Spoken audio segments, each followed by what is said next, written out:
Eh bien, bonjour à toutes et à tous. C'est encore une joie de pouvoir se retrouver ce matin dans la présence du Seigneur pour le louer, pour l'adorer, pour faire monter vers lui nos prières et tout ce que contient notre cœur de meilleur pour l'honorer, pour le servir, pour lui dire à quel point nous sommes reconnaissants de ce qu'il a fait pour nous.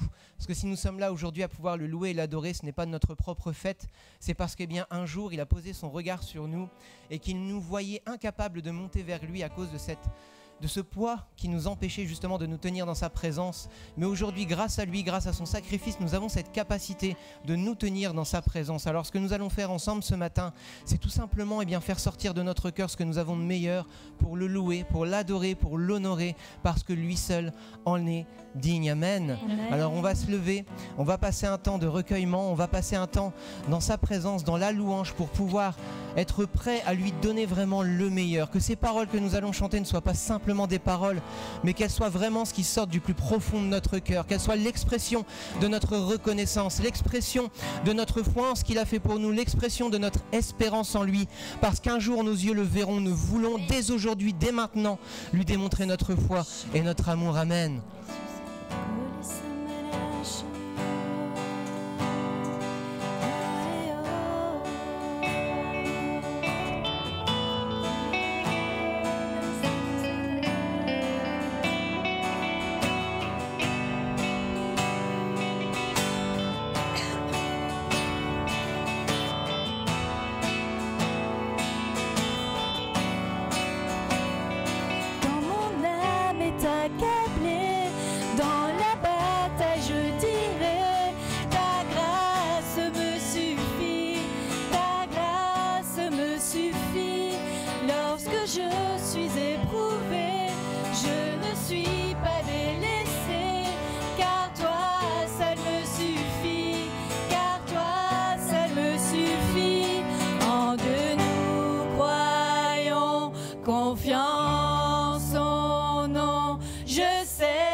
Cet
Dieu puissant.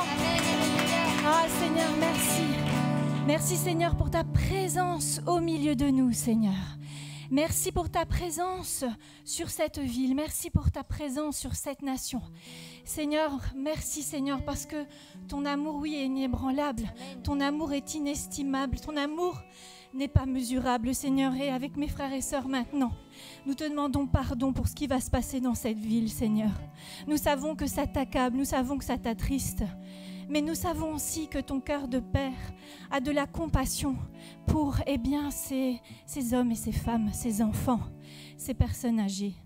Seigneur, je te demande simplement de venir les visiter dans ce qu'ils vivent aujourd'hui, afin qu'ils se rendent compte, Seigneur, afin que leurs yeux s'ouvrent, Seigneur, à ton existence. Seigneur, nous nous attendons à toi, mais Seigneur, reçois maintenant le meilleur de nous-mêmes aussi. Nous ne voulons pas, Seigneur, que cette chape, Seigneur, nous empêche de pouvoir te louer et t'adorer. C'est pourquoi ensemble, et j'invite mes frères et sœurs à élever leur voix maintenant, nous chassons tout esprit contraire au tien. Nous refusons la dépression. Nous refusons tout esprit qui pourrait venir ennuyer ce culte. Seigneur, nous te disons merci parce que c'est toi la lumière dans les ténèbres. C'est toi qui viens faire la lumière dans ces ténèbres. Tu es la lumière de nos vies. Tu vis en nous, Seigneur. Et ô combien je veux te dire avec mes frères et sœurs combien nous t'aimons, combien nous avons vu, combien tu as changé nos cœurs, combien tu as changé nos vies.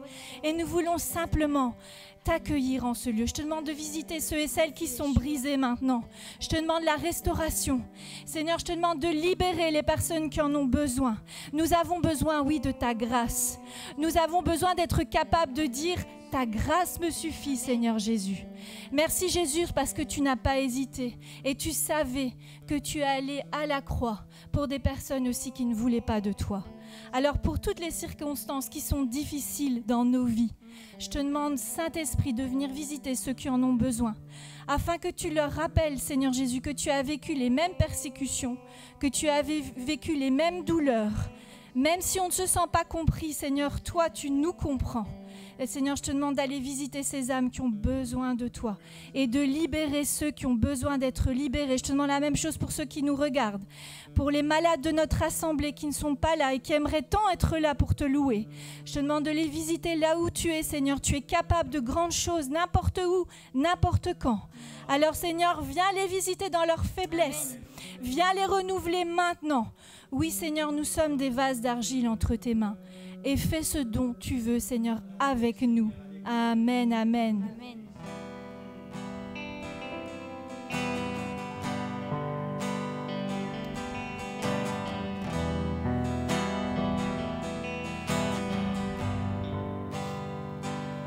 J'étais brisée, vide et sans espoir. Ta grâce m'a trouvée, m'a restaurée. Je n'ai rien à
perfection, mais tu nous vois saints, Seigneur, tu nous vois avec toi dans l'éternité, Seigneur. Alors aide-nous aujourd'hui, Seigneur, à être transformés par toi, aide-nous à nous laisser transformer, aide-nous à bien prendre notre caractère, à nous laisser être modelés par toi, Seigneur. Oui, ça fait mal, oui, c'est difficile, mais parce que tu es avec nous, Seigneur, il n'y a rien d'impossible, Seigneur, parce que tu es le Dieu qui est au-dessus de toutes choses, Seigneur. Tu déverses avec abondance tout ce dont nous avions besoin, Seigneur. Tu es venu sur cette croix, Seigneur, et tu nous as tout donné. Tu nous as donné ton amour, tu nous as donné ta vie. Et aujourd'hui, tu ne nous as pas abandonnés, tu nous as laissé ton Esprit Saint pour être avec nous tous les jours de notre vie jusqu'à la fin du monde, Seigneur. Alors louange et gloire à toi, Seigneur. Viens faire ton œuvre parfaite dans nos cœurs, Seigneur Jésus. Tu vois les peines, Seigneur, tu vois les difficultés, tu vois la maladie, Seigneur, tu vois aussi les incompréhensions, tu vois l'impossibilité de changer nous-mêmes, Seigneur. Alors viens faire ce travail que toi seul peux faire, Seigneur. Alléluia et gloire à toi, Père. Il y a les œuvres magnifiques que tu veux encore accomplir au travers de nous, en nous et avec nous, Seigneur. Que tout soit fait pour ta gloire, Père. Amen.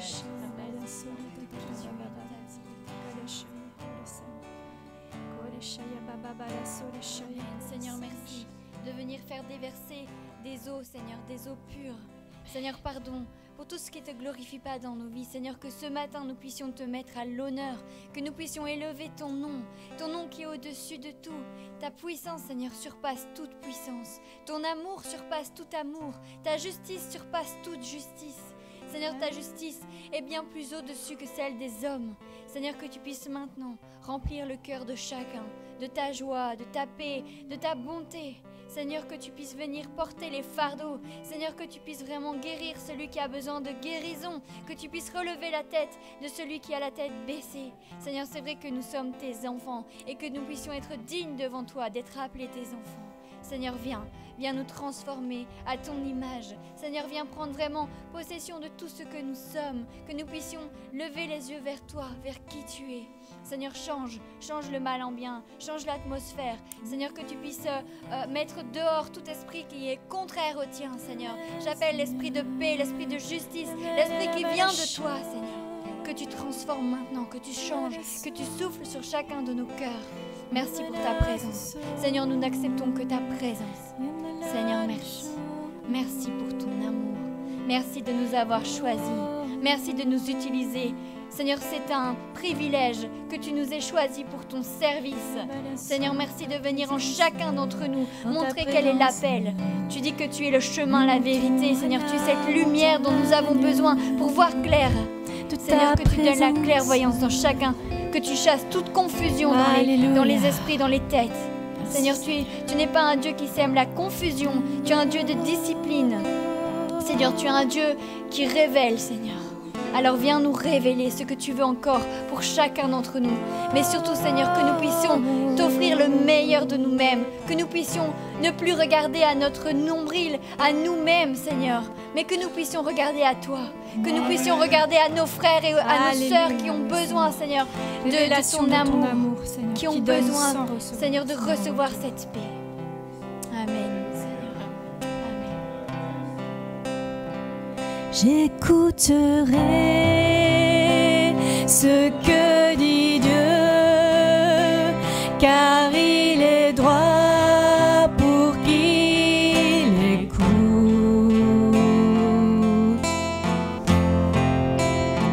Sa paix divine est sur tous ceux qui vont à lui quand vient le doute.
Sa gloire est proche, son règne vient, et le pays est apaisé.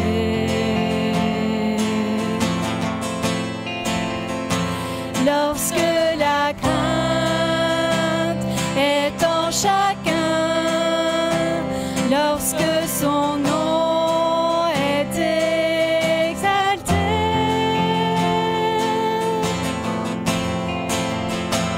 marchons en paix, suivant son pas, en justice et en vérité.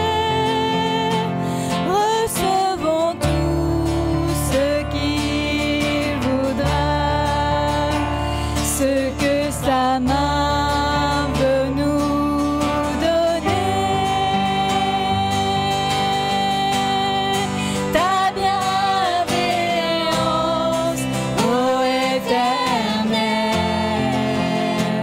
vaut mieux que tout ce que j'ai vu. Ma délivrance est sous ton aile, sur le rocher de ton salut. Ta bienveillance, ô Éternel, vaut mieux que tout ce que j'ai vu. Ma délivrance est sous ton aile, sur le rocher de ton salut.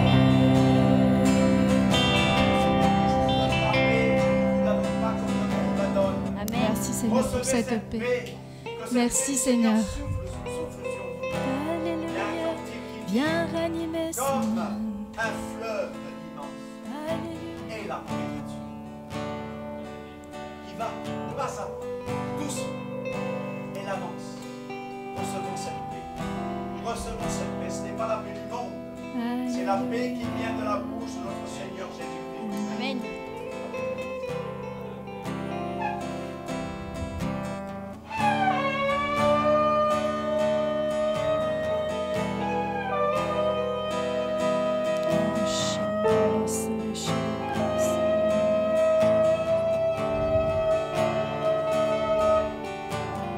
Tu libères la paix, On Seigneur va Jésus. prier paix pour soi. Amen. Paix pour soi.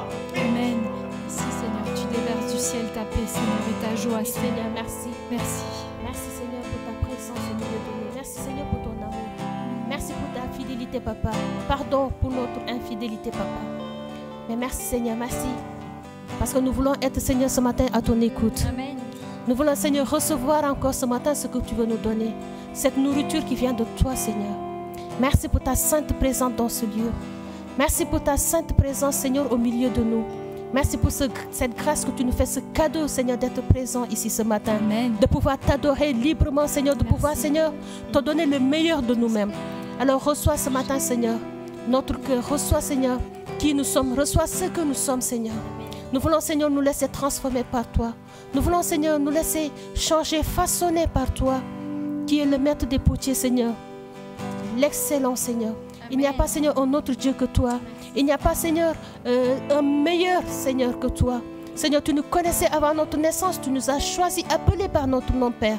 Merci, Seigneur, d'avoir, Seigneur, un jour posé ton regard sur nous, qui n'étions qu'un simple pécheur, qui n'étions destinés, Seigneur, à la perte, Seigneur, à la mort. Tu nous as, Seigneur, racheté à un grand prix, le prix de ta vie. Oui, Seigneur, merci. Merci pour cette grâce, pour ce cadeau. Merci pour ta bienveillance pour chacun d'entre nous. Seigneur, oui, nous voulons te demander pardon. Pardon, Seigneur, pour cette ville, Seigneur. Pardon pour ce pays. Pardon pour tout ce qui se passe, Seigneur, dans ce monde qui ne te glorifie pas. Mais, Seigneur, merci parce que nous savons, Seigneur, qu'avec toi, nous voulons marcher, Seigneur, sur tes chantiers. Tu ne nous abandonnes pas, Seigneur. Tu es avec nous tous les jours de notre vie. Et nous voulons, Seigneur, avec cette foi, Seigneur, oui, recevoir, Seigneur, tes promesses. Recevoir, Seigneur, Amen. ce que tu veux encore nous donner ce matin. Recevoir cette nourriture qui vient de toi, Papa. Merci. Merci pour ce privilège. Merci pour ce cadeau. Au nom de Jésus, Papa, je t'ai prié. Amen.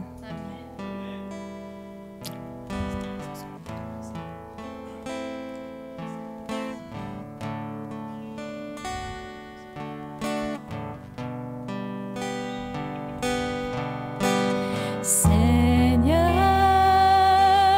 viens ranimer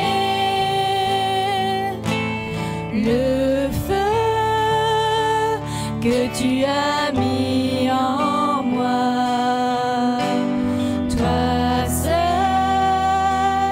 peux m'éclairer. Viens, Seigneur, ouvrir mes yeux.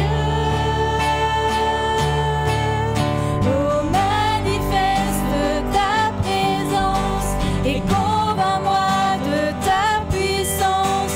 Revêt-moi de ta sainteté. Surprends-moi par ta beauté. Manifeste ta présence et convainc-moi de ta puissance. Revêt-moi de ta sainteté. Surprends-moi par ta majesté. Seigneur, viens ranimer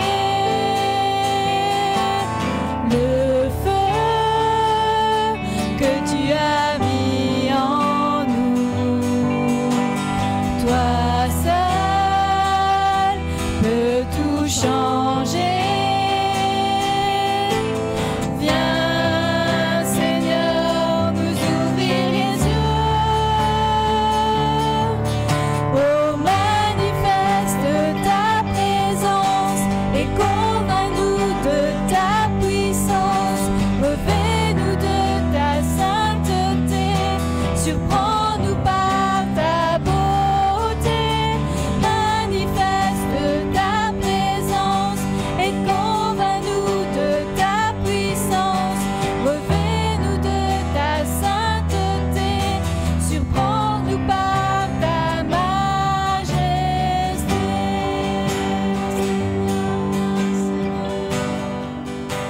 Venons à la montagne de ta présence, Seigneur. Manifeste-toi, manifeste-toi. Ouvre nos yeux, Seigneur. Ouvre nos oreilles, Seigneur. Ouvre notre cœur. Nous t'ouvrons notre cœur. Parle-nous, Seigneur. Nous sommes là, Seigneur. À la manifestation, à la balachane. Les flaques d'eau vive, Seigneur. Anime le feu.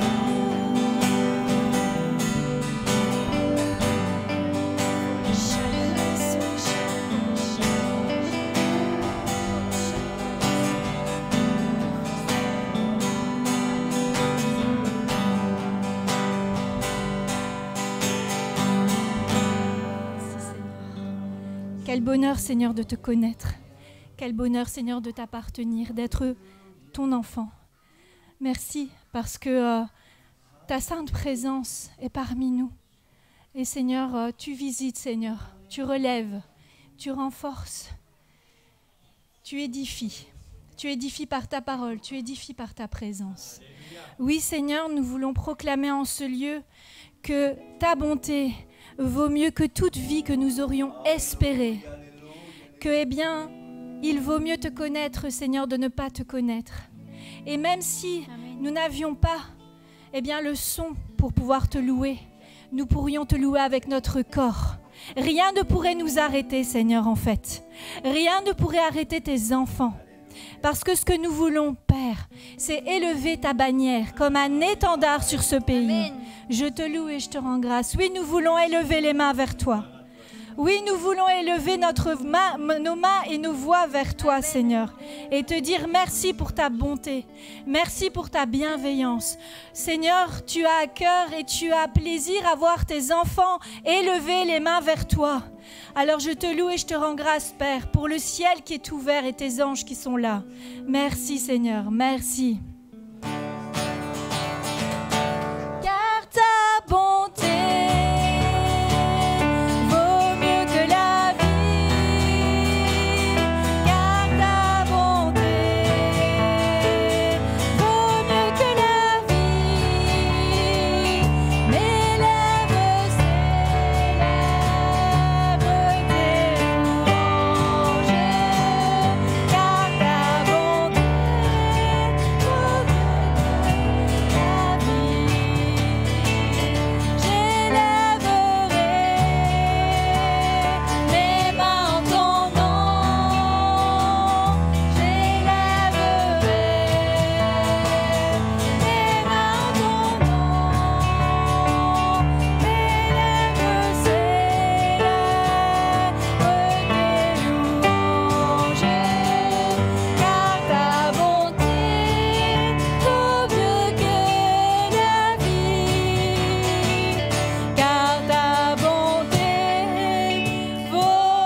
Merci beaucoup pour cette belle louange. Amen. Ça nous a fait du bien. Amen. Merci Seigneur, mais merci au groupe quand même, c'est vous qui chantez. Hein. Amen. Les enfants, oui, doucement mais sûrement, nous les amenons à bon port. Voilà, les amis internautes, je vous salue. Je salue aussi particulièrement mon épouse et Christa qui nous écoutent, puisque mon épouse ne peut pas être parmi nous, et Christa a été super gentille de l'accompagner. Bonjour aussi à Nassim. Aujourd'hui, je vais vous parler d'un sujet brûlant. Oui, brûlant ce sujet-là. C'est le Saint-Esprit. Ranime le feu qui est en moi, disait la chanson de tout à l'heure. Amen. Mais pourquoi le Saint-Esprit? Écoutez, on va prendre un texte dans Ecclésiaste, chapitre 7, et nous allons lire le verset 29.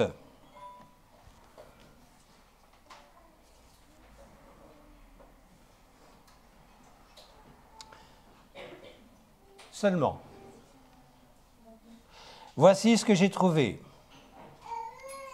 C'est que Dieu a fait les hommes droits, mais ils ont cherché beaucoup de détours. En préparant ce message, je ne pouvais pas faire autrement que de penser à cette semaine, ce que j'avais entendu, comme vous tous, voir ce qui se passe un peu partout. Et hier, nous avions une petite invitée, c'était Sarah. Et j'étais en train de jouer avec Sarah, je ne sais plus à quoi. Et à un moment donné, mon épouse me dit, c'est le journal télévisé. Je dis, ben, allume-le, on aura les nouvelles. Et je ne me suis pas rendu compte, mais Sarah, tout en jouant, regardait le journal télévisé. Et à un moment donné, elle me dit, mais tonton, heureusement que ce n'est pas la vraie vie. 5 ans, elle a 5 ans. Je me suis dit, mais c'est vrai que le journal télévisé, on devrait indiquer en dessous moins 10 ans. On est tellement habitué à voir ce qui se passe qu'on trouve ça normal. La guerre en Ukraine, on n'en parle pratiquement plus. C'est devenu d'une banalité, alors qu'on n'a jamais été aussi près de la Troisième Guerre mondiale. Si nous n'y sommes pas déjà rentrés d'ailleurs, on ne sait pas trop. On voit nos États détruire tous les systèmes économiques qui marchent. Exactement. À croire franchement que ça devient un jeu international. Tout ce qui marche, boum, par terre. On a connu, il n'y a pas si longtemps que ça, des traitements médicamenteux obligatoires. Vous vous souvenez, le Covid-19, on ne nous demandait pas notre avis, c'était obligatoire. Maintenant, on nous dit, ça va, c'est fini, c'est terminé. On a vu, ils ont vendu suffisamment de stock, je ne sais pas. Mais attendons-nous à quoi pour la prochaine fois? Parce qu'il y aura une prochaine fois. Ça ne va pas rater.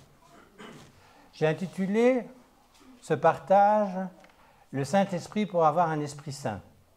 Saint-Esprit, saint avec un grand S, esprit avec un grand E, et l'Esprit Saint, petit e et petit s. Les gens qui nous dirigent sont normalement des hommes et des femmes saints d'esprit. Ils ont fait l'ENA, ils ont fait les grandes écoles, ce sont des politiciens aguerris. Regardez, le journal télévisé, demandez à Sarah ce qu'elle en pense. Nous sommes rentrés dans une dimension où le monde n'est plus saint d'esprit du tout. Et le monde chrétien, malheureusement, parfois ne l'est pas non plus. La Bible est adressée à qui? À des hommes et des femmes qui connaissent Dieu. Ecclésiaste. Je relis. Seulement, voici ce que j'ai trouvé. C'est que Dieu a fait les hommes droits. Donc Dieu n'est pas responsable de ce qui se passe. Il a fait les hommes droits à la base. C'est que Dieu a fait les hommes droits, mais qu'ils ont cherché beaucoup de détours. Comment peut-on changer cette réalité biblique? parce que c'est une réalité biblique. On va essayer un peu de voir ce que nous dit cette parole concernant ce que j'estime est un gros souci. On va aller dans le livre de Jean, chapitre 14.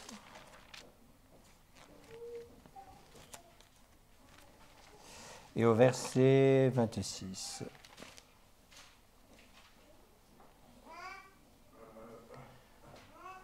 Le Consolateur, l'Esprit Saint, que le Père enverra en mon nom, vous enseignera toutes choses et vous rappellera tout ce que je vous ai dit. Voilà ce qu'il manque à ceux qui dirigent le monde. Vous allez me dire, la parole de Dieu dit que tu dois être soumis aux autorités, que tu dois prier pour elles. C'est ce que je fais. Mais une constatation, j'en parlais dernièrement avec un frère, n'est pas une accusation. Je vous ai donné la réflexion d'un enfant de 5 ans. Heureusement, tonton, que ce n'est pas la vraie vie. Elle croyait qu'on était en train de voir un film qui était interdit, qu'elle ne voyait pas chez ses parents. Non, non, elle l'a vu comme ça. Je l'ai très bien compris. Et je vous assure que je n'étais pas en train de rigoler. Je me suis dit, mais enfin, est-ce possible? Oui, c'est possible. L'enseignement du Saint-Esprit sera toujours en conformité avec la parole.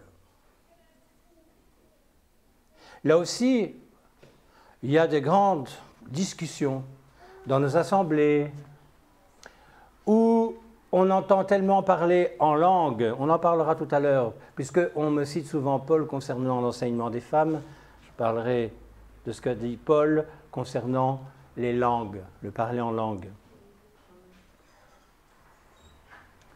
Est-ce qu'une église remplie du Saint-Esprit, c'est une église où quand on rentre, on ne s'entend plus parler tellement ça crie dans tous les sens? Ou est-ce une église où il y a un silence religieux? Non. Le Saint-Esprit, il nous donne la liberté, parce que de toute façon, en Galates 5, c'est ce que la parole de Dieu nous dit, nous avons été sauvés pour cette véritable liberté d'entendre, de comprendre et de manifester. Il ne nous a jamais été demandé de faire du cinéma, il ne nous a jamais été demandé de crier à tue-tête, il nous est demandé de vivre ce que nous sommes appelés à vivre en communauté ou tout seul. L'enseignement du Saint-Esprit sera toujours en conformité avec la parole. Écoutez bien. Quand le Consolateur, l'Esprit de vérité, sera venu, il vous conduira dans toute la vérité. Vous trouvez ça dans Jean 16, verset 14. Quelle vérité? La vérité biblique, pas la nôtre, pas celle qu'on désirerait. Une chose qui est détestable, c'est de discuter avec quelqu'un qui ne veut pas écouter et qui vous dit « Dieu m'a dit ». Et si Dieu t'a dit, il n'y a plus besoin de discuter. Forcément, parce que Dieu t'a dit. Donc ça veut dire que la discussion n'est plus ouverte. Si Dieu t'a dit, il va y avoir une manifestation dans ta vie. Et tous ceux qui seront autour de toi vont voir que Dieu t'a dit. Et si on ne voit pas, Dieu t'a rien dit du tout. Tu crois qu'il t'a dit. Ou t'espères qu'il t'a dit. Mais tu n'es pas en conformité avec la vérité. Vous savez, ici on est dans un bâtiment, il est trop petit. C'est un bâtiment qui est fait de briques et de tout ce qu'on peut imaginer. Nous sommes un bâtiment, une assemblée, l'Église de Dieu, nous sommes des pierres vivantes. Et ces pierres vivantes doivent parfaitement s'ajuster pour que l'édifice soit solide. Et pour que l'édifice soit solide, nous devons fonctionner avec le même esprit. Ça doit être le même constructeur, ça doit être le même architecte qui a construit l'assemblée. C'est l'Esprit Saint qui fait ça. Vous allez voir, on va en parler de l'Esprit Saint. Souvent, on a une idée de ce qu'il est et de ce qu'il fait totalement erronée. Pour beaucoup d'entre nous, l'Esprit Saint, c'est celui qui fait les chatouillis, les frissons, qui nous remplit de joie. Oui, il fait ça aussi. Mais il fait beaucoup d'autres choses qui nous déplaisent foncièrement. Et il le fait tout le temps. Il nous met au pied du mur. Il veut savoir qui nous sommes. Nous prenons des coups. Le monde prend des coups. Je suis fatigué, tu es fatigué. Le monde est fatigué.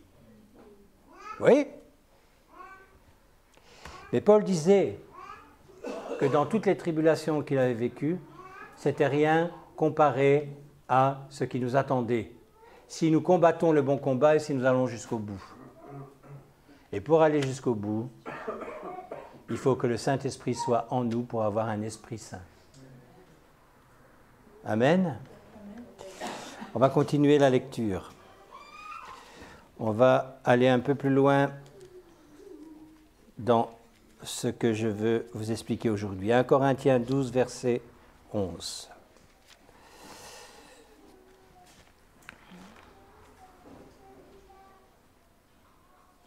Un seul et même esprit opère toutes ces choses, les distribue à chacun en particulier comme il veut. On sait que tous les dons viennent de l'esprit et il donne comme il veut. On ne va pas rentrer dans la dimension aujourd'hui d'étudier les dons de l'esprit, on l'a fait suffisamment dans cette église.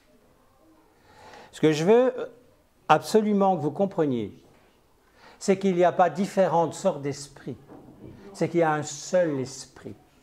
Et ce qui est intéressant de savoir, c'est que par exemple, si on prend en Romains 8.9, Romains 8.9 nous dit que c'est l'Esprit de Dieu et l'Esprit de Christ. Amen. Vous vous souvenez? Alléluia. Dieu est un.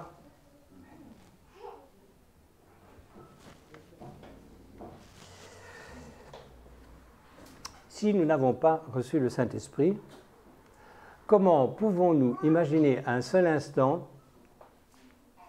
vivre ce que la parole de Dieu nous demande, qui est folie pour ceux qui ne croient pas déjà, ok, d'accord?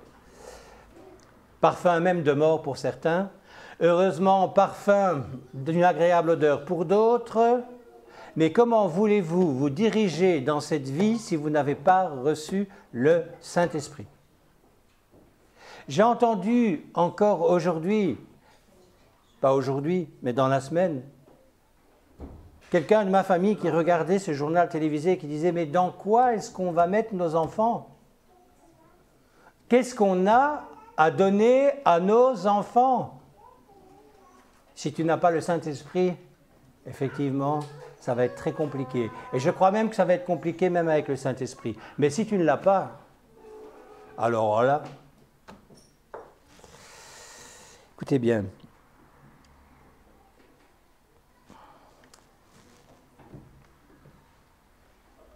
D'abord, quand on reçoit ce que Dieu veut nous donner, quand on reçoit ce qu'on veut nous donner, ça veut dire que nous avons déjà reçu la grâce du salut. Ça veut dire que nous sommes élus. Ça veut dire que la parole de Dieu nous dit que nous n'avons pas à nous en faire, puisque Dieu va nous diriger, il va nous montrer, il va faire de nous ce qu'il veut, mais c'est dans le but du meilleur pour nous, que souvent nous rencontrerons d'ailleurs après notre vie. Là, je suis désolé, c'est le bémol. Parce qu'il y a d'autres versets qui nous disent aussi que nous, les serviteurs, on ne va pas être mieux servis que le maître.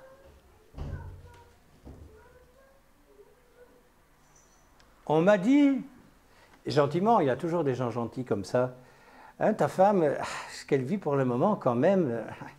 Hein, serviteur de Dieu, etc., etc. J'ai répondu, tu sais, quand on lit tous les héros bibliques, il n'y en a pas un qui a bien terminé. C'est quand ça va trop bien qu'il faut se méfier.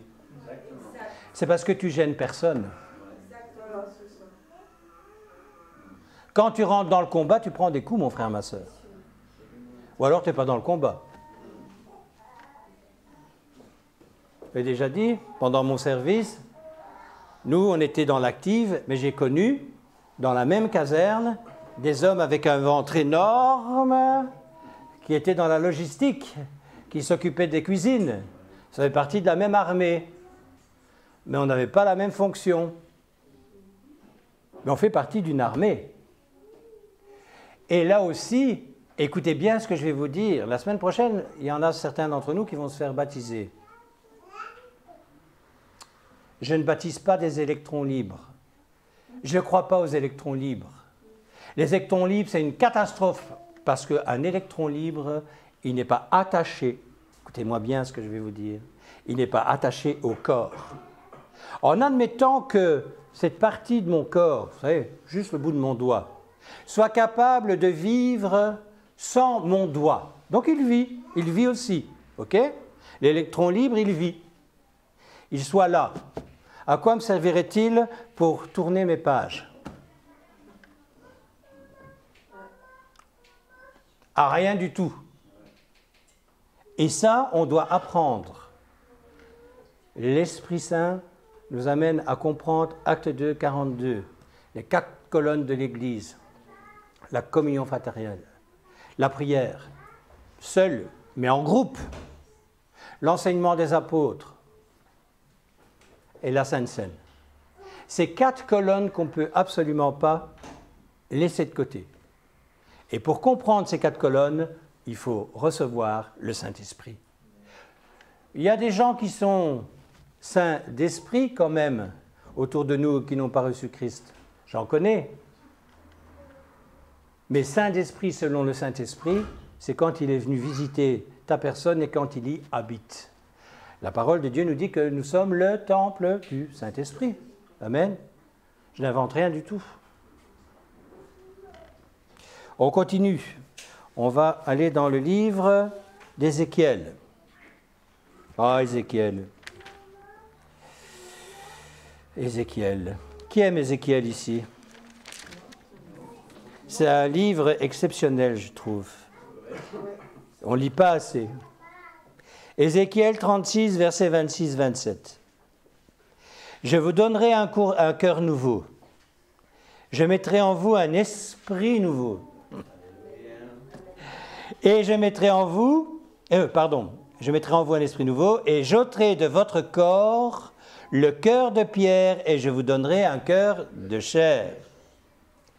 Je continue. Je mettrai mon esprit en vous, et je ferai en sorte que vous suiviez mes ordonnances et que vous observiez et pratiquiez mes lois. Tu n'as pas l'Esprit de Dieu en toi, tu ne sais pas. Ah, tu ne sais absolument pas observer et pratiquer ces lois. Comment tu veux faire? Déjà, quand tu l'as, c'est compliqué. Oui ou non? Kader, tu l'as. Parfois, on dit, Seigneur, est-ce que vraiment je dois faire ça? Et il dit, oui, oui. Pas toujours très simple. Une des fonctions du Saint-Esprit, c'est qu'il nous purifie. On a besoin d'être purifié tout le temps. Donc ça veut dire que si tu n'as pas le Saint-Esprit en toi, tu n'es pas purifié, tu n'es pas sanctifié. Et là encore, je reviens sur un texte que vous connaissez. Vous serez saints parce que je suis saint. Il ne nous dit pas essayez d'être saint. Non, vous serez saints parce que je serai saint. Alléluia. Yeshua est venu à la rescousse. Mais on a quand même des responsabilités. Recevoir un cœur nouveau, c'est cette fameuse nouvelle alliance qu'on a fait avec lui. Je reviens en baptisé de la semaine prochaine. Vous n'allez pas faire n'importe quoi la semaine prochaine. Hein? Vous allez faire une alliance avec le Seigneur. Et dans la parole de Dieu, il nous a dit qu'il ne vaut mieux pas faire de vœux que d'en faire un si on ne le respecte pas, ce vœu. Et une alliance, c'est au-dessus d'un vœu. Comprenez bien ça. Ce qu'il veut, c'est que nous l'adorions avec des dispositions de cœur que nous n'avons pas naturellement. Si le Saint-Esprit est en nous, on va l'adorer en esprit et en vérité. C'est un des buts aussi de recevoir l'Esprit Saint. Un jour, j'ai entendu dire, dès que tu te convertis, tu as l'Esprit Saint. Je suis d'accord, en partie. À partir du moment où tu as compris que tu rentres dans cette dimension de suivre Christ de tout ton cœur, effectivement, l'Esprit du Seigneur est sur toi. Il y a au moins eu un attouchement. Mais recevoir le baptême du Saint-Esprit, c'est autre chose. C'est recevoir la puissance de Dieu qui va te permettre d'être un combattant jusqu'au bout. Il n'y a pas longtemps, Le titre d'un de mes partages, c'était « Bien commencer pour bien terminer ». Si tu n'es pas baptisé du Saint-Esprit dès le départ, tu n'as pas bien commencé. Je suis désolé. Tu vas peut-être suivre toute ta vie une religion, tu vas peut-être suivre toute ta vie des principes moraux élevés, mais qui ne t'amèneront pas au salut. Ce n'est pas un pasteur qui dit à celui qui est en face de lui, tu es sauvé ou pas. C'est le Saint-Esprit qui atteste le salut dans ton cœur. Et pour qu'il atteste dans ton cœur, c'est que tu l'as reçu. S'il n'atteste rien du tout, c'est que tu ne l'as pas reçu. Amen. On sait qu'à cette époque, bien sûr, Jésus n'avait pas encore envoyé le Consolateur, le Saint-Esprit. Mais déjà, Ézéchiel disait de quelle manière il fallait que nous fonctionnions avec le Saint-Esprit. Amen. On continue toujours en restant dans le livre d'Ézéchiel. On va un peu plus loin dans le chapitre 47 et je vais vous lire les versets 1 à 5. C'est un texte extrêmement connu, mais on va aller plus loin, on va essayer de le décortiquer un peu. Il me ramena vers la porte de la maison. Oui, donc c'est la position du torrent. Vous allez voir, c'est intéressant comme tout. Il me ramena vers la porte de la maison, et voici de l'eau sortait sous le seuil de la maison. À l'orient, car la face de la maison était à l'orient, l'eau descendait sous le côté droit de la maison au midi de l'autel. Il me conduisit par le chemin de la porte septentrionale et me fit faire le tour par dehors jusqu'à l'extérieur de la porte orientale, et voici l'eau coulait du côté droit. Lorsque l'homme s'avança vers l'orient, il avait dans la main un cordeau d'eau, et il mesura 1000 coudées. Il me fit traverser l'eau, et j'avais de l'eau jusqu'aux chevilles. Il mesura encore 1000 coudées, et me fit traverser l'eau, et j'avais de l'eau jusqu'aux genoux. Il mesura encore 1000 coudées, et me fit traverser, et j'avais de l'eau jusqu'aux reins.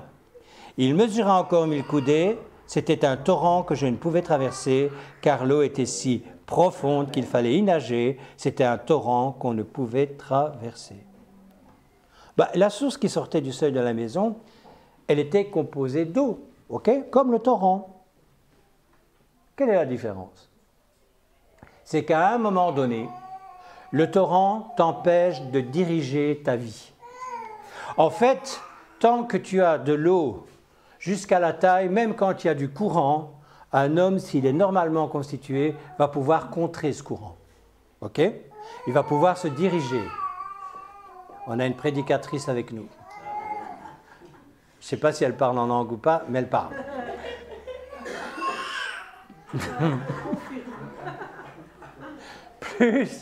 Plus l'eau monte, plus il y a un souci quelque part. Amen. Qu'est-ce qui est? Où est-ce qu'il est le souci? C'est qu'à un moment donné, si le courant n'est pas trop fort, tu vas quand même pouvoir te diriger un peu. Mais si vraiment le torrent est très fort et que tu n'as plus pied, qu'est-ce que tu vas faire? Tu vas seulement nager pour survivre. Et tu ne sauras pas où il va t'amener. Quelqu'un qui est rempli du Saint-Esprit est dans ce genre de torrent. Alors, est-ce que ça peut être inquiétant? Pas plus que le journal télévisé d'hier, demandez à Sarah. Hein. Parce que moi, ce qui m'inquiète plus, c'est de voir ce qui se passe au dehors. Vous savez, frères et sœurs, j'ai encore entendu dernièrement une personne dire « T'en fais pas, il ne se passera rien de mal. Ils ne sont pas assez fous pour appuyer sur le bouton rouge. Ils ne sont pas assez fous pour recommencer la Troisième Guerre mondiale. Ils ne sont pas assez fous pour injecter des produits qui sont vraiment nocifs. Ils ne sont pas assez fous pour nous appauvrir à un tel point qu'ils vont nous amener à la guerre civile. » Et j'ai répondu, tu es assez fou pour croire ça?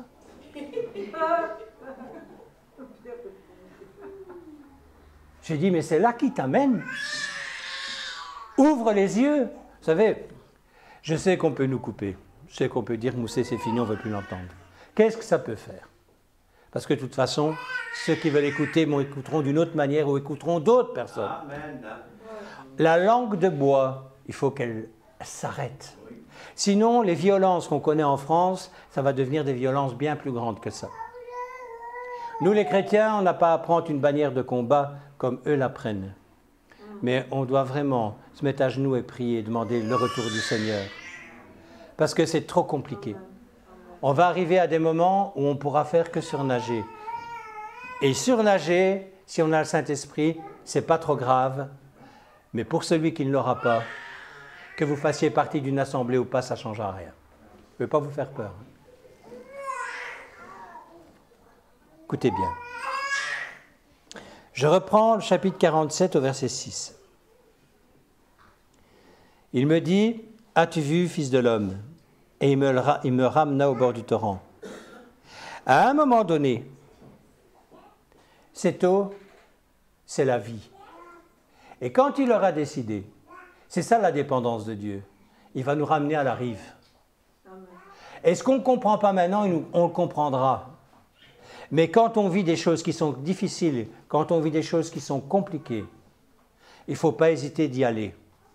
Même si c'est compliqué, même si ce qu'on entend et ce qu'on reçoit ne veut rien dire pour nous. Vous savez, quand on est face à certaines difficultés, on est face devant des drames, on dit, mais pourquoi, qu'est-ce qui se passe? Pourquoi est-ce que ça m'arrive? Dieu n'est pas obligé d'abord de nous donner une réponse. Il attend de nous d'avoir la même qualité que celle de son Fils, qui a été à la mort jusqu'à la plus grande démonstration de fidélité possible et inimaginable. Il nous demande d'être fidèles. Je vous rappelle, le serviteur ne sera pas mieux servi que son maître. Je vous rappelle que Jésus, dans le jardin de Gethsémani, a dit à son Père, si c'est possible, éloigne-moi cette coupe. Mais elle n'a pas été éloignée et le lendemain, l'affaire était faite. Il y a des choses où Dieu nous place dans des situations qui sont pour nous pas explicables, humainement, intellectuellement parlant, parce qu'on fait les choses convenablement, par exemple. Parce qu'on n'est pas plus mauvais qu'un autre. Parce qu'on a plein de raisons valables. Mais encore une fois, quand on est dans le torrent, on peut aussi rencontrer des rochers. Qu'est-ce qui a déjà fait la descente de la Lesse ici? Moi, je l'ai fait. Ce n'est pas un grand torrent, mais il y a des passages où tu ne sais pas décider. Tu mets ton kayak dans le courant et il va cogner contre les rochers. Si tu es un peu adroit, tu ne vas pas te retourner. Si tu es maladroit comme moi, tu vas te retourner 1 fois, 2 fois, 3 fois, 4 fois. Ça peut être très marrant parce que ce n'est pas trop dangereux, bien que. Quand on est dans le torrent de Dieu, il sait où le courant nous mène. Et à un moment donné, on va arriver sur la rive. Et on comprendra que ce torrent, c'est la vie. Amen. On continue. On va de nouveau dans le livre de Jean, chapitre 3.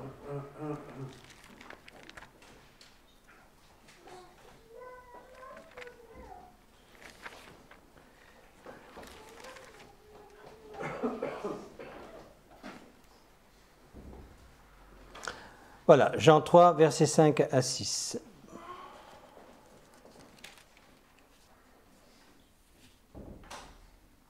C'est une histoire aussi qu'on connaît très bien. C'est l'histoire de Nicodème. C'est vraiment un enseignement qui nous explique ce que Dieu attend de nous par rapport à cette attitude que nous devons avoir vis-à-vis du Saint-Esprit et comprendre les choses comme lui veut que nous les comprenions. Jésus répondit, en vérité, je te le dis, si un homme ne naît d'eau et d'esprit, il ne peut entrer dans le royaume de Dieu. Ce qui est né de la chair est chair, et ce qui est né de l'esprit est esprit. Nous avons besoin d'une transformation spirituelle qui n'est donnée que par lui. Tu ne pourras pas changer ces choses-là toi-même. Ce n'est pas vrai, c'est inutile. Et ce n'est pas ton comportement qui va faire cela. Le Saint-Esprit, quand tu le reçois, c'est un don. Tout ce que Dieu fait pour nous est un don, c'est la grâce. Amen. Mais il faut le demander, il faut lui demander. La nouvelle naissance, c'est un acte divin par lequel la vie éternelle nous est donnée. La nouvelle naissance, c'est ce qui nous permet de prétendre à la vie éternelle. Amen. C'est extraordinaire. Il n'y a pas de salut ni de régénération sans cela. nous avons besoin d'être changés spirituellement. Un autre prédicateur est parmi nous.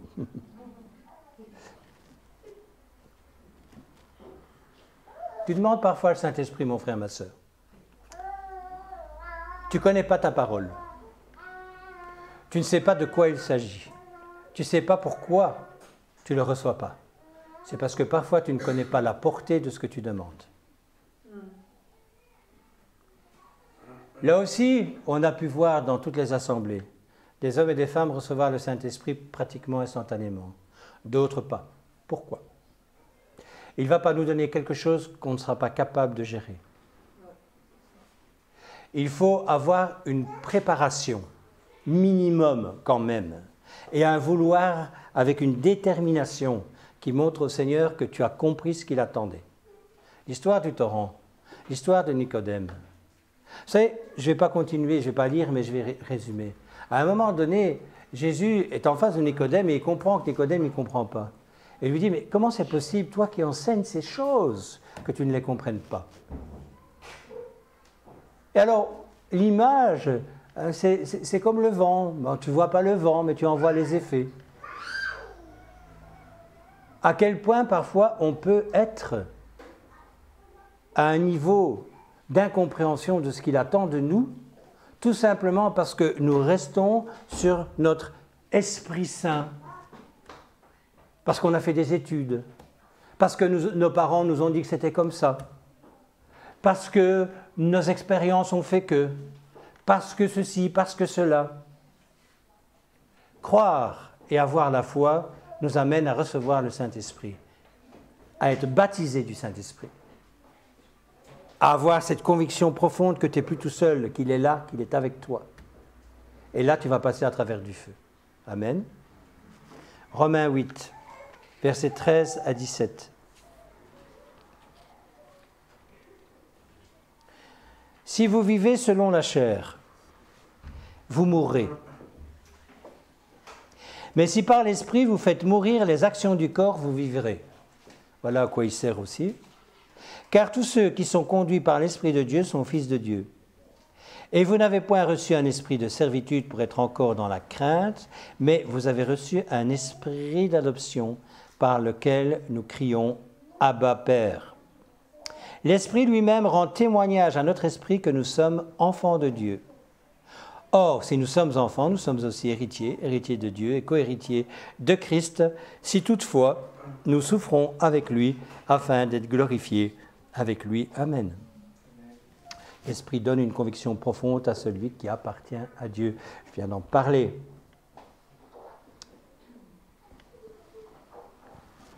Si vous êtes ici tous les dimanches, c'est parce que vous avez une espérance vivante. Amen. Est-ce qu'on ne peut pas, à un moment donné, se dire on va arrêter de vivre l'évangile bon marché? Est-ce qu'on ne peut pas se dire à un moment donné on va se dépasser, on va aller plus loin? On va rentrer dans une autre dimension de compréhension, une autre dimension d'expérimentation.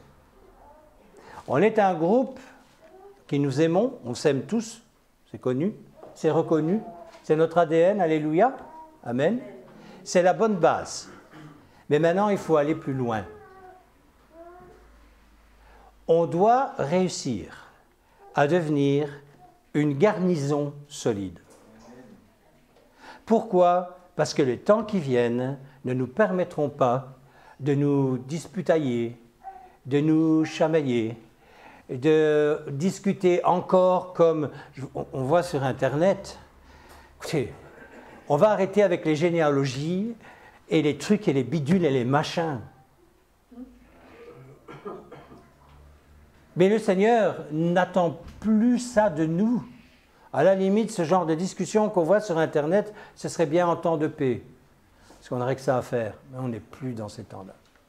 On n'est plus dans ces temps-là, frères et sœurs. On est dans les temps de guerre spirituelle. Et il est grand temps que l'on se réveille. Si vous vivez selon la chair, vous mourrez.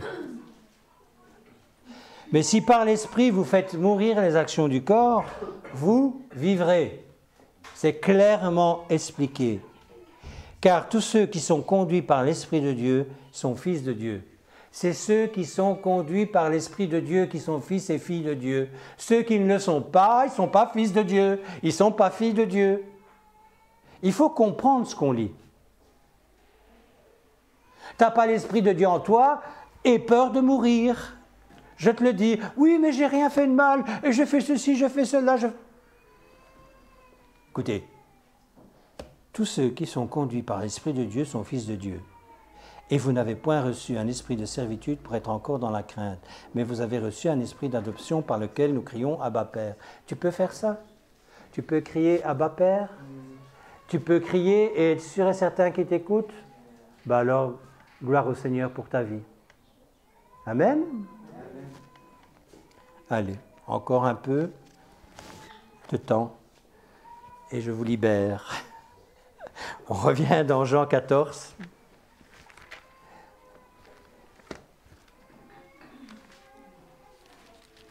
Il faut vraiment qu'on change de salle. Là aussi, frères et sœurs, si vous entendez, dites. Jean 14, 16, 17. Moi, je prierai le Père et il vous le donnera un autre consolateur, donc un autre consolateur que lui-même. Jésus était aussi un consolateur, afin qu'il demeure éternellement avec vous. L'esprit de vérité que le monde ne peut recevoir, parce qu'il ne le voit point, ne le connaît point, mais vous le connaissez car il demeure avec vous et il sera en vous. Traduction grecque du mot consolateur, c'est celui qui est appelé à être à côté d'eux. Ça, c'est la définition. Comme ça. Appelé pour vivre à nos côtés jusqu'à l'éternité. Je reviens à ce que je disais tout à l'heure. Tu veux aller jusqu'à l'éternité, tu as besoin de lui dans ta vie. Tu ne l'as pas, tu n'y arriveras pas. De toute façon, c'est que tu n'es pas né de nouveau. Si tu n'es pas né de nouveau, tu n'as pas droit à l'éternité. C'est ça. Il a été appelé à être notre consolateur, c'est marqué, ami, guide, enseignant. Et je rappelle qu'il ne vit pas dans les galaxies, mon frère, ma sœur, parce que c'est dans toi qu'il doit vivre, puisque tu es son temple. Tu es le temple du Saint-Esprit. Ok ? Jésus a clairement expliqué qu'il a été donné pour que, là aussi, qu'on comprenne bien, il nous rappelle les enseignements de Jésus-Christ, les enseignements qu'il a donnés. Vous savez ça? Donc, il faut connaître la parole de Dieu et ce que Jésus a dit pour que nous puissions fonctionner avec lui. Aussi, je continue. Galates 3, verset 14. Afin que la bénédiction d'Abraham ait pour les païens son accomplissement en Jésus-Christ et que nous recevions par la foi l'Esprit qui a été promis. La bénédiction d'Abraham pour nous, les païens, c'est la promesse de Dieu de notre salut, bien sûr, et de recevoir l'Esprit Saint. Vous savez qu'il nous a été donné aussi pour autre chose? C'est bien. Il nous a été donné pour combattre notre chair, notre âme. Car la chair a des désirs contraires à ceux de l'esprit, et l'esprit en a de contraires à ceux de la chair. Ils sont opposés entre eux afin que vous ne fassiez pas ce que vous voudriez, et vous trouvez ça dans Galates 5 au verset 17. C'est quand même assez particulier ce que je viens de vous lire. Car la chair a des désirs contraires à ceux de l'esprit, et l'esprit en a de contraires à ceux de la chair. Ils sont opposés entre eux. Pourquoi? Afin que vous ne fassiez pas ce que vous voudriez. Vous comprenez pourquoi il faut que vous le receviez? Si vous ne l'avez pas, vous allez faire ce que vous voulez. L'Esprit Saint, il est là pour nous dire oui, non, par là, fais ceci ou ne fais pas cela.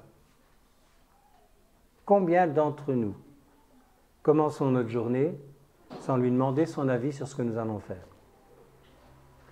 Quel est celui qui peut me dire, oui, je me lève, moi je te dis, Saint-Esprit, qu'est-ce que tu attends de moi aujourd'hui? Qu'est-ce que je peux faire pour toi?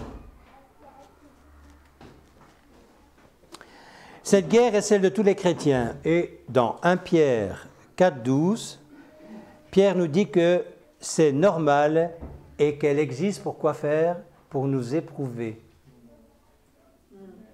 Eh oui. Quand on parle de combattre, il y a plusieurs sortes de combats. D'abord, ce que Dieu veut, c'est que nous mourions à nous-mêmes. Le Saint-Esprit, c'est celui qui va nous faire mourir à nous-mêmes.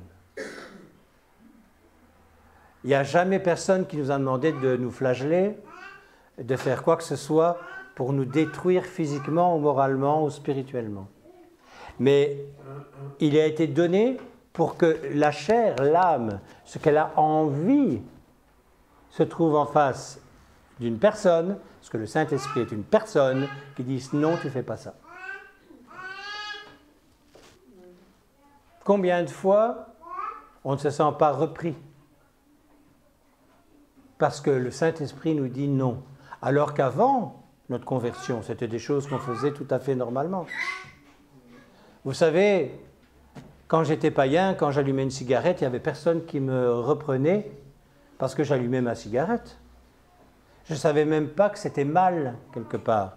Je savais que les effets de la cigarette pouvaient être nocifs pour ma santé, mais pour moi, je ne faisais pas quelque chose de mal. Quand je me suis converti, chaque fois que j'en prenais une, et quand je désobéissais, je comprenais ce que voulait dire le combat. J'ai été baptisé du Saint-Esprit que je fumais encore. Ça peut surprendre beaucoup de gens, mais c'est comme ça. Et je peux vous dire que c'était un sacré combat à chaque fois que j'en allumais une. Hein. Il me disait non. Ça ne m'a pas empêché de retomber dedans. Parce que la chair combat l'esprit. Comme l'esprit combat la chair. Mais attention, à un moment donné, ne fais pas fuir l'esprit. Il va falloir plier le genou devant lui. Amen. Je termine par un très beau texte. Luc 9, verset 23. Chaque fois que je dis ça et que je vois votre tête après.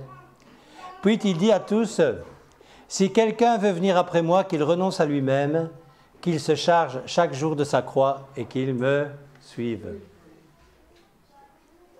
Ça aussi, c'est explicatif. Dernièrement, j'entendais quelqu'un me dire « Ah, le peuple a besoin d'être encouragé. Le peuple a besoin d'entendre des paroles de victoire. Le peuple a besoin, j'ai dit, le peuple a besoin d'être entraîné pour aller au combat. Amen. Le peuple a besoin d'arrêter de croire qu'il est en grandes vacances ou en colonie de vacances et qu'il va devoir rentrer dans d'autres dimensions. Celle d'écouter la parole de Dieu et de croire ce qu'elle dit. Parce que la foi, c'est ça. Pas autre chose, la foi. C'est quoi la foi? Dans Matthieu 11, 29, 30, il dit de prendre son joug sur nous et de recevoir ses instructions, car son joug est doux et son fardeau, il est léger. Jésus énonce deux vérités pour expliquer ce qu'est la vie d'un disciple dans ce texte-là. L'une est une croix et l'autre, c'est le joug. La croix, frères et sœurs, ça symbolise le sacrifice, la mort à soi-même, et le joug, le service. Même s'il est léger, c'est le service. La croix, le sang, et le joug, le service. On est tous faits pour ça. Il n'y en a pas un qui est fait pour autre chose. Il n'y en a pas un qui est fait pour rester assis tranquillement et attendre que ça se passe. Ok? Pas du tout. Jésus nous offre le pardon, la joie, une vie en abondance, beaucoup de victoires dans nos combats, surtout la vie éternelle, mais il nous demande aussi d'avoir quoi? Une consécration totale. Sans le Saint-Esprit, tu ne peux pas. Ce n'est pas possible. Si tu ne reçois pas le Saint-Esprit, tu ne peux pas avoir une consécration totale. Nous devons porter aussi bien notre croix que notre joug et que, comme nous faisons volontiers, accepter les bénédictions qu'il nous donne. On voudrait, nous, recevoir uniquement les bénédictions, ne pas devoir porter la croix ni le joug. C'est pas comme ça que ça marche. Ça va les futurs baptisés? Vous avez toujours envie de vous faire baptiser? Il faut sortir de l'évangile bon marché. Frères et sœurs, sortons de l'évangile bon marché. Vous savez, Dieu guérit toujours. Dieu libère toujours. Dernièrement, j'ai vécu avec l'un d'entre vous. J'ai vu encore la gloire de Dieu dans une guérison extraordinaire. Mais à côté de ça, qu'est-ce que je connais le poids de la croix et du joug. Il ne faut pas croire que les choses viennent comme ça. C'est faux. Dieu n'est pas un tiroir avec plein de bonnes choses dedans, où on met une pièce de temps en temps et où on fait fonctionner la manette pour qu'il te donne ce que tu as besoin. Ce n'est pas comme ça que ça fonctionne. Il veut que nous soyons dans le torrent, baptisés du Saint-Esprit. Je reviens là-dessus. Qu'on ne sait pas nécessairement où on va, mais qu'on y va. Il ne veut pas qu'on se noie, mais il veut que nous soyons dépendants de lui. Ça veut dire que c'est lui qui nous amène là où il veut. À un moment donné, on a vu dans Ézéchiel 47 au verset 6, tu vas arriver sur la rive.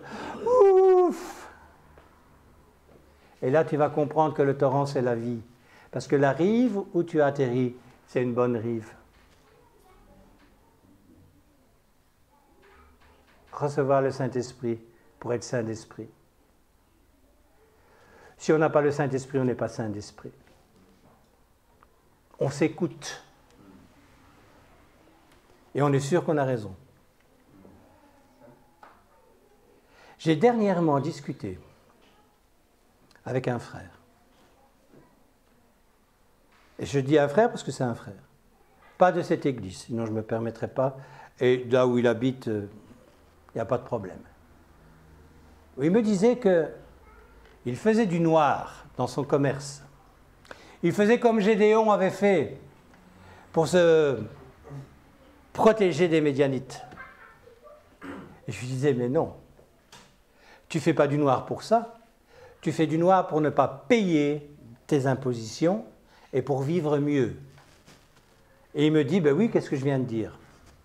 Je ne sais pas si vous suivez le raisonnement. On doit sortir de là. Il faut apprendre à payer les prix. Il faut apprendre à payer les prix. Et cette personne me disait, très peu de temps avant, qu'elle était bénie, bénie, bénie. Je lui dis, tu n'es pas béni, mon ami. Tu n'es pas béni du tout. Tu te bénis toi-même. Et tu es en train de raconter aux autres qui voient ce que tu fais que tu es béni par le Seigneur, alors que tu n'es absolument pas béni par le Seigneur. Tu te bénis toi-même. Je crois que nous ne sommes plus amis. Mais ce n'est pas grave. Parce que j'étais dans le torrent. Et je savais que ce que je disais, ce n'était pas pour détruire la personne. C'était pour la faire rentrer dans une autre dimension de pensée. Ben non, je ne sais pas ce qu'elle va faire avec. Mais vous savez, quand on a pris les mauvaises habitudes dès le départ, pour s'en décrocher, là. On revient à ma prédication il y a quelques semaines. Bien commencer pour bien terminer. C'est ce que Dieu veut. Parce que la terminaison pour nous, c'est la vie éternelle. Demain, je suis peut-être mort, demain, tu es peut-être mort ou morte. Tu es debout le lundi et le mercredi, tu es couché. C'est la vie de tous les jours. On voit ça tout le temps. Alors, soyons responsables. Je vais vous dire les avantages de connaître le Saint-Esprit. Vous n'allez pas, je ne vais pas vous lire les textes, mais vous dire en gros ce que j'ai trouvé et qui me semblait important que vous vous souveniez aujourd'hui. L'Esprit, le Saint-Esprit est dit comme étant de sagesse et d'intelligence. On trouve ça dans Ésaïe 11 au verset 2. L'Esprit de conseil et de force, toujours dans le même chapitre et le même verset. Donc Ésaïe 11 verset 2. L'Esprit de connaissance et de crainte de l'Éternel. Ésaïe 11 2. Il est le consolateur, Jean 14 26, Jean 14 16. L'Esprit de vérité, Jean 16 13. L'Esprit de sainteté, Romains 1 4. L'Esprit de vie, Romains 1 4 aussi. Non, Romains 8, 2, pardon. L'Esprit de Christ, Romains 8, 9. L'Esprit d'adoption, Romains 8, 15. L'Esprit de Dieu, 1 Corinthiens 3, 16. L'Esprit de foi, 2 Corinthiens 4, 13. L'Esprit de sagesse et de révélation, Éphésiens 1, 17. L'Esprit éternel, Hébreux 9, 14. Et l'Esprit de grâce, Hébreux 10, 29. Vous n'en avez toujours pas besoin, frères et sœurs? Vous n'avez pas besoin du Saint-Esprit?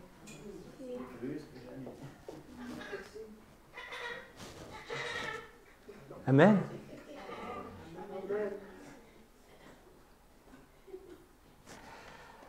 On va terminer cette prédication qui, j'espère, vous a fait du bien aussi, les amis internautes, qui était peut-être pas celle qu'on voudrait entendre. Je sais ce qu'on voudrait entendre, ce que le peuple de Dieu voudrait entendre, que tout va bien aller, que Dieu tient tout entre ses mains. Ça, c'est vrai. Là, je suis d'accord. Mais ce n'est pas parce que Dieu tient tout entre ses mains que ce qui va se passer comme nous le désirons. Alors, aujourd'hui, on va prendre une décision, en tout cas dans cette assemblée, c'est de vraiment pas attrister le Saint-Esprit. Ceux qui l'ont reçu, qu'il y ait un renouveau. Tout à l'heure, on a chanté un chant « Ranime le feu ». Ranimez le feu. Tu es fatigué, mon frère, ma soeur, je sais que tu es fatigué. Moi aussi, je suis fatigué. Tu es malade, peut arriver. Tu as besoin de libération, mais oui. Tu as besoin de la grâce de Dieu dans ta vie, alléluia. Le Saint-Esprit, c'est le consolateur, c'est le guide. C'est celui qui va te guider dans ta vie, là te dire, te montrer comment tu dois faire pour arrêter de galérer. Vous savez qu'un chrétien, c'est pas quelqu'un, ou une chrétienne, c'est pas quelqu'un d'utopique. J'entends toujours dire, oh oui, ça va bien, ou que ça va bien, ou que ça va bien.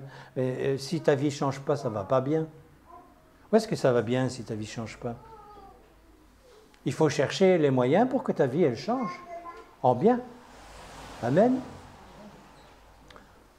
Voilà, je vous souhaite une excellente semaine. Rappel à ceux qui nous écoutent, qui font partie de l'Assemblée de l'eau vive de Quiévrain, que nous avons notre réunion de prière lundi à 20h et notre réunion d'enseignement mercredi à 19h30. Soyez bénis et passez une très bonne semaine.